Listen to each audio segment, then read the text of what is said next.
பேதுரு அவரை நோக்கி, ஆண்டவரே, நீரேயானால் நான் ஜனத்தில் மேல் நடந்து உம்மிடத்தில் வர கட்டளையிடும் என்றார். அதற்கு அவர், வா என்றார். அப்பொழுது பேதுரு படவை விட்டு இறங்கி இயேசுவிடத்தில் போக ஜனத்தின் மேல் நடந்தார்.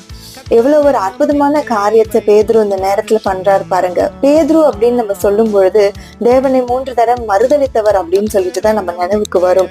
ஆனா இப்படிப்பட்ட அசாதாரணமான காரியங்களை பேதுருவால மட்டும்தான் செய்ய முடியும். பேதுரு பேசிக்காவே ரொம்ப ஆர்வம் உள்ளவரா இருந்தாரு.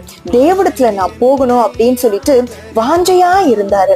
அதனாலதான் எவ்வளவு பெரிய தடையா இருந்தாலும், அசாதாரணமான காரியமா இருந்தாலும், தேவனுடைய வார்த்தையை என் மீது வைத்து நான் நடந்து போவேன் அப்படின்னு சொல்லிட்டு தேவனிடத்துல வராரு.